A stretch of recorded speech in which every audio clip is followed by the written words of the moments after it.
morning, or depending on when you're watching this, good afternoon, good evening, or good night.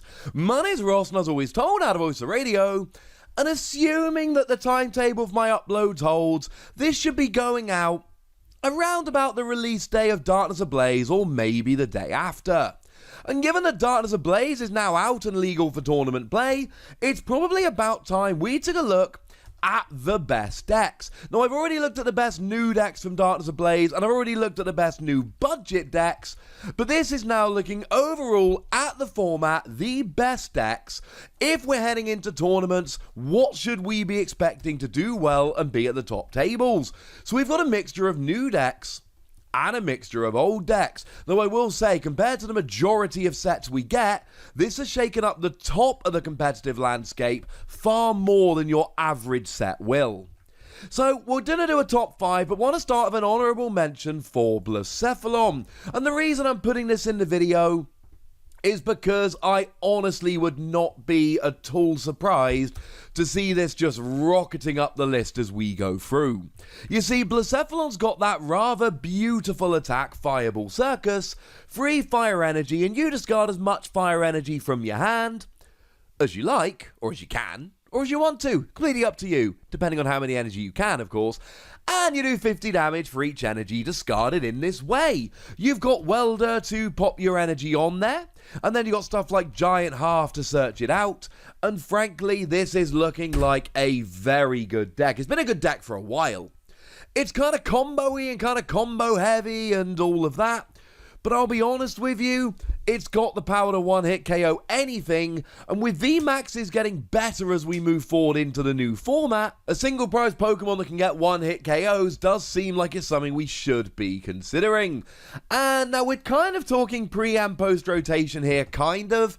When we hit rotation, Blacephalon is going to be losing a skateboard to use Jirachi so easily, which is a little bit sad, and it does lose Fire Crystal, but then again, you've still got energy retrieval, so I'm really not terribly worried about it. Maybe it gets a little bit weaker as a deck, but there's still so much potential here. So coming in at number 5, we've got Pikachu and Zekrom, the deck that will not leave. Pikachu and Zekrom has been good since the moment it released, and it's just never not been good. 240 is low for a tag team in terms of HP, but free energy, 150, search your deck for up to free lightning energy and attach them to one of your Pokemon, and then free energy 200, don't use it, well, it's sometimes when you're desperate, or it's going to get a real key KO, but most of the time, 6 energy, and you do 200 to the active, plus 170 to one of your opponent's bench Pokemon. And it really is a little bit ridiculous. Up till now, we've had the combination of Thunder Mountain and Tapu Koko Prism Star, allowing turn 1 attacks. Go second, energy, Tapu Koko, Thunder Mountain, boom! There's your energy. And even post-rotation, when we lose Thunder Mountain, you're still going to have energy switch. And there were a bunch of games where Thunder Mountain would be prized anyway, or your opponent had dropped down a Chaotic Swell on their turn 1, etc. So the fact of the matter is, yeah, fine, it takes a little bit of a hit, but not too much. You are losing Electro Power, which is a little bit sad, but this is still a powerhouse deck. You've still got Boltund, which does extra damage for each energy attached to all of your Pokemon, in a deck where you've got really good energy acceleration. You've still got the potential to take a multiple prize turn, 2 KOs, potentially totaling 6 prizes with Tag Bolt. And you've still got the fact that any Lightning Pokemon release is going to end up doing really, really well in this. I expect Pikachu and Zekrom to be a very good deck moving forward. And yeah, fine, Thunder Mountain and Electro Power being rotated are going to hurt it, but it's still got the potential for those big turn 1 attacks. It's still got great energy acceleration. You've still got multiple KOs. You've got a really good 2-prize attacker in Boltund to go with your 3-prizer here. You've got Raichu and Alolan Raichu, which does paralysis while also doing a bunch of damage, which can really hurt your opponent and just trap them into not doing very much. This has been one of the best decks in basically every format. People said that Mega Lopunny and Jigglypuff would signal the end for this deck. And fine, there was that 3-month gap where it wasn't quite as good as it was before or after, but Mega Lopunny didn't get rid of this deck. So far, nothing has gotten rid of this deck. I don't expect this to change moving forward. Japan had an unofficial national championships, which was basically with Darknes Ablaze legal, and oh look, Pikachu and Zekrom is rocking up in that top 16. Well, of course they are. Coming in at number 4, we've got Zacian variants. Now, I could split this up into a few different decks, but I'm just going to say Zacian as a whole is what we should be looking for here. Now, Zacian, like Pikachu and Zekrom, is one of the best cards we've had, maybe ever. And it's always been good since the moment it dropped and never seems to go away. You see, you've got an ability that lets you basically draw 3 cards, but if any of them are Metal Energy, you attach them to Zacian, and an attack that does 230 for free energy, which is a really high damage to energy ratio.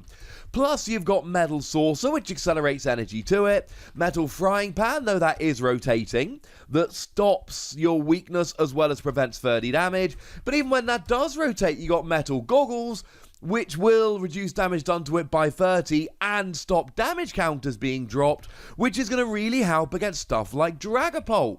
Though Dragapult is not on this list, I am expecting it to take a bit of a step back when Darknes Ablaze is legal. That doesn't mean I think it's going to be terrible, but it is to say I don't think it is in the top 6 decks. If we were to expand this to a full top 10, we'd be adding decks like Firebox, and we'd be adding decks like Mewtwo and Mew, and Dragapult would probably end up somewhere around the bottom of the list, because it's got some really bad matchups we're going to get to in a little bit. Point is that Zacian V has got a huge amount of tricks, and then we get to the question of, well, how do you play it? We can play it with Jirachi Prism Star now. That is, you take Jirachi Prism Star using a combination of Oranguru and the Mr. Mime from Detective Pikachu to basically use it 2 to 3 times during your game, and then just take extra prizes, which is a little bit mean, but that's rotating out.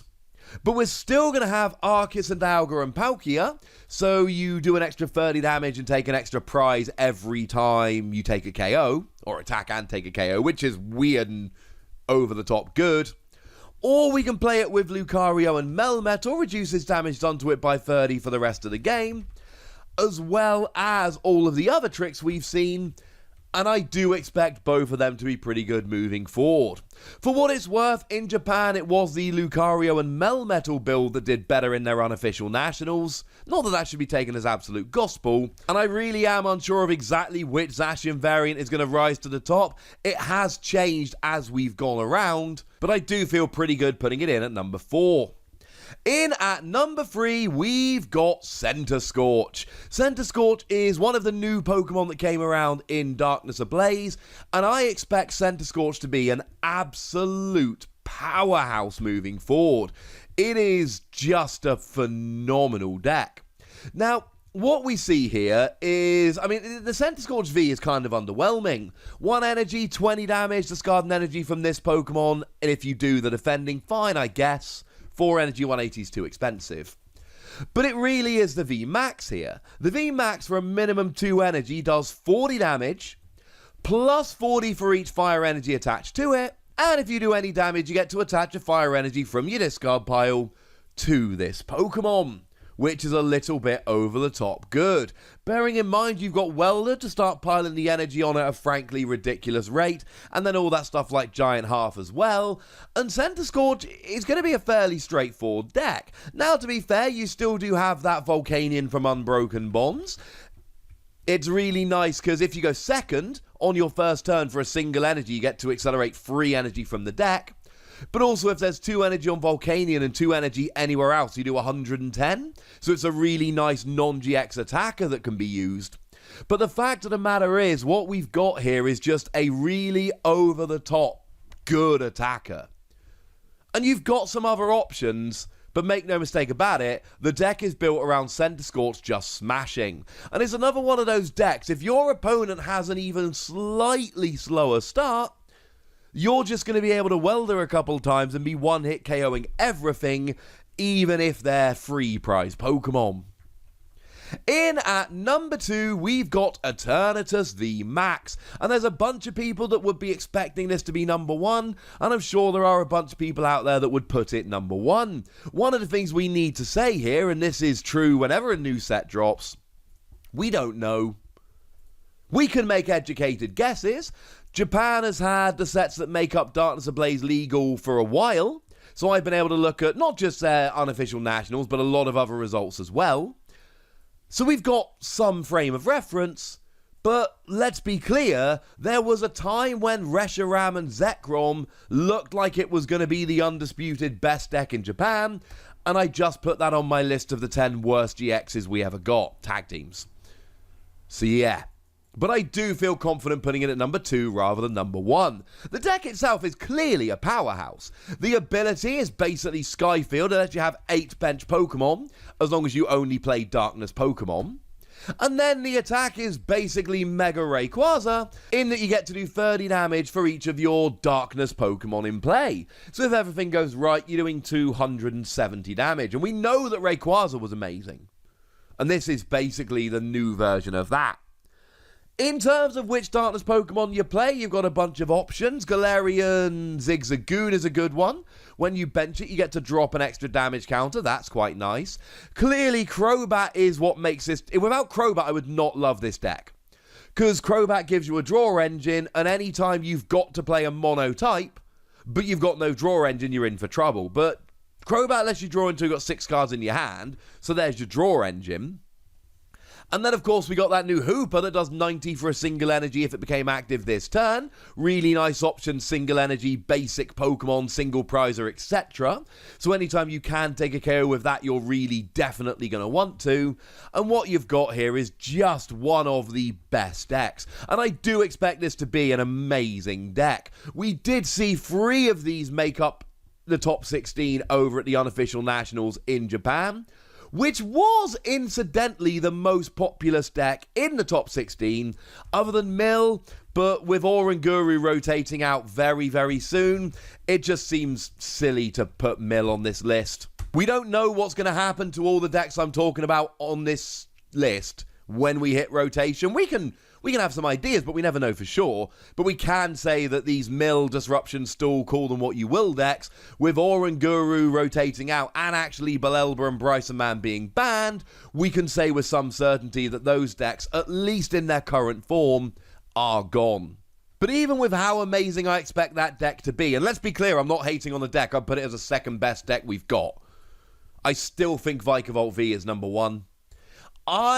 Until I get some hard evidence showing me otherwise, I refuse to believe that Vikavolt V will not be the best deck in the format.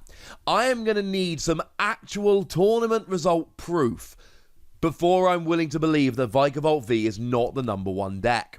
2 energy, 50 damage, and during your opponent's next turn they cannot play any item cards from their hand. It's basically the new version of Seismitoad. And remember when Seismitoad was legal, and for the entire time it was legal, it was amazing. Whether it was being played with Lysander's trump card, that was such a good deck it literally got the card banned, although there were other decks that were phenomenal with Lysander's trump card.